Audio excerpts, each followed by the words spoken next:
If you could shrink yourself down and stand upon the surface of a single neuron at 3 o'clock in the morning, you would not find a silent landscape of rest. Instead, you would find yourself in the middle of a high-pressure industrial cleaning operation. We have been taught to view sleep as a passive state, a simple recharging of a battery, but the physics of the midnight hour suggests something far more violent and necessary. In the dead of night, your brain does something that, if it happened while you were awake, would be classified as a traumatic medical event. It physically shrinks, creating a structural void to allow for a torrential flood of fluid.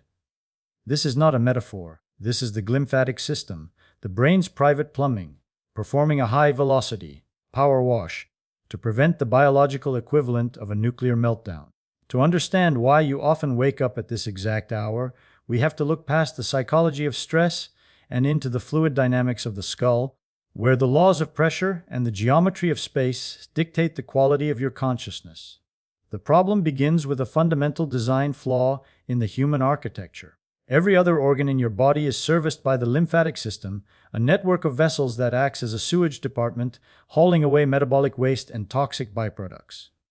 However, the brain is encased in a rigid, unforgiving vault of bone. There is no room for a secondary plumbing system to run alongside the delicate circuitry of your thoughts. For decades, this led to a baffling question in biological physics: how does the most metabolically expensive organ in the known universe get rid of its trash? The answer lies in the 3 a.m. flood. During the day, the space between your brain cells, the interstitial space, is packed tight like a crowded subway station at rush hour. The electrical impedance is high, and the fluid flow is nearly zero. But the moment you enter deep, non-REM sleep, a chemical signal triggers a structural collapse. The glial cells, the support staff of the brain, actually shrink by up to 60%. This creates a sudden opening, a vast network of empty tunnels where there was once solid matter. This transition brings us to our first blackboard moment, a law of cerebral hydraulics known as the 60/40 inverse ratio. In the waking state, 80% of the skull's volume is occupied by brain tissue, with the remaining 20% split between blood and cerebrospinal fluid (CSF). At 3 a.m., the 60% shrinkage of the interstitial space allows for a 20% increase in CSF flow velocity. If this ratio fails, if the tissue does not shrink sufficiently, the toxic proteins known as beta amyloids and tau are not washed away, they stay behind, creating sludge that eventually leads to neurodegenerative decay. You can measure the efficiency of this ratio by the morning fog index. If you wake up feeling mentally heavy, it is often because the hydraulic pressure in your glymphatic system never reached the threshold required to clear the day's debris.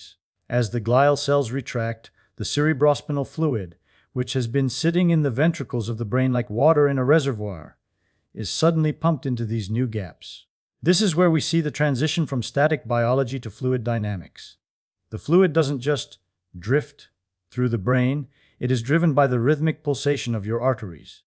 Every beat of your heart at night acts as a hydraulic ram, pushing the CSF through the brain tissue with surprising force. It is a cleansing tide that carries away the metabolic exhaust of 16 hours of thinking. But this process is highly sensitive to the physics of the environment. If your heart rate is too high, perhaps due to a late meal or the lingering effects of cortisol, the pulsations become too jagged and the power wash becomes turbulent rather than smooth. This turbulence is the primary reason for the dreaded 3 a.m. wake-up call. To understand the why, we must look at the body as a thermal engine. Around 3 a.m., your core body temperature hits its absolute nadir, the lowest point in a 24-hour cycle. In the language of thermodynamics, this is the maximum cooling phase. For the brain to effectively wash itself, the body must dump heat from the core to the extremities. This is why your hands and feet often feel warm at night. They are acting as radiators for the engine.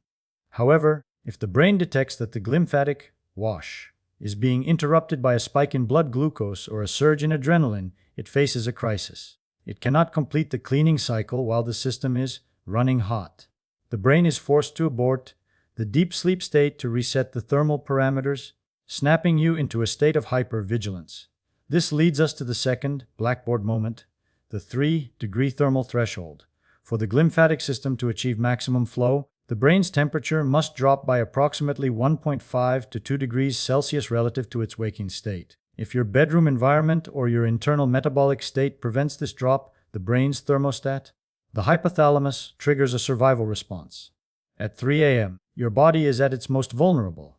If the power wash is failing, the brain interprets this as a system malfunction and spikes your cortisol to wake you up, ensuring you are alert enough to deal with what it perceives as an external threat, even if that threat is just a late night slice of pizza.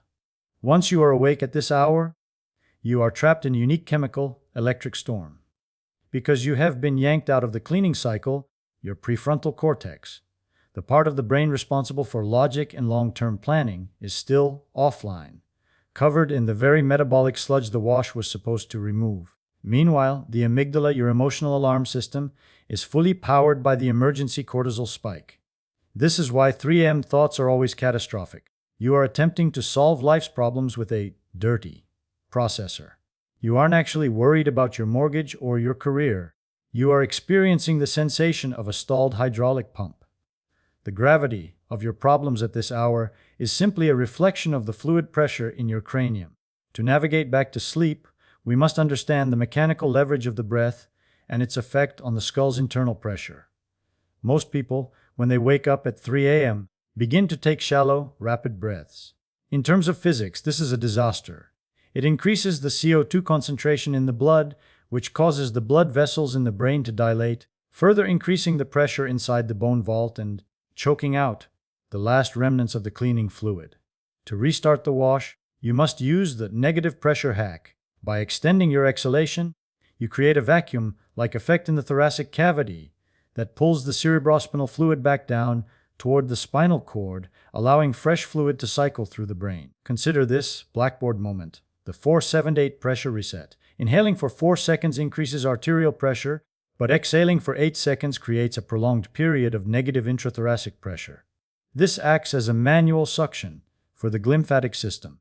By repeating this for just 3 minutes, you are mechanically assisting the brain in clearing the cortisol spike and lowering the heart rate, providing the laminar flow required to slip back into the cooling phase.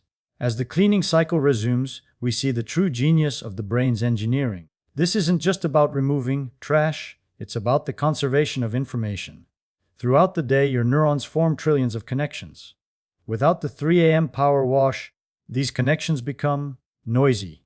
The brain cannot distinguish between the important signal of a memory and the background static of a passing thought. The fluid flow physically prunes the weak connections, strengthening the important ones. In this sense, the 3 a.m. wash is the moment your experiences are converted into your identity.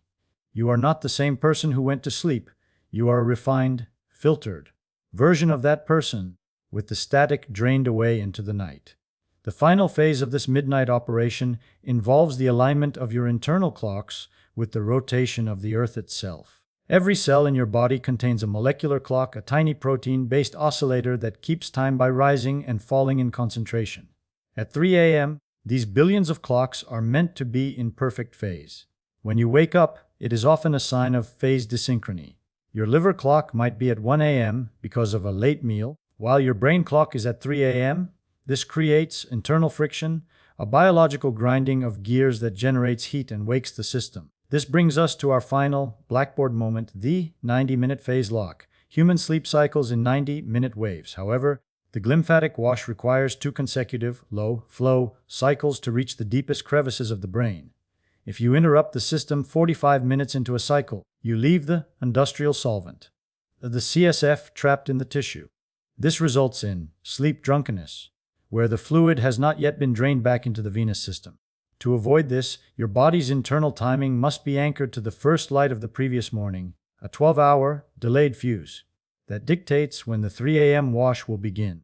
When we step back and look at this midnight process, we realize that the human body is not a static object, but a temporary arrangement of energy and fluid, governed by the same laws that move the tides and shape the stars. The power wash that happens inside your skull at 3 a.m. is a microcosmic version of the Great Filter, the universe's way of clearing out entropy to make room for new complexity. Every night, you face the brink of total system failure, and every night, a silent, high-pressure flood saves you from your own metabolism.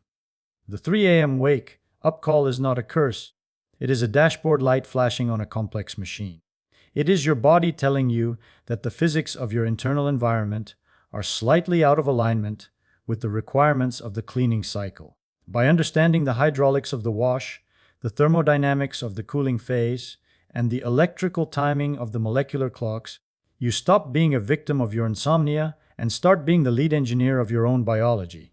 We are, after all, just self-organizing systems trying to stay clean in a universe that trends toward chaos. The fact that we can wake up at all, with our memories intact and our minds clear, is a testament to the beautiful, violent, and precise engineering of the midnight flood. You are the byproduct of a machine that knows how to wash away the past every single night, just so you can begin the next day as a clean slate, ready to write a new chapter in the physics of being alive.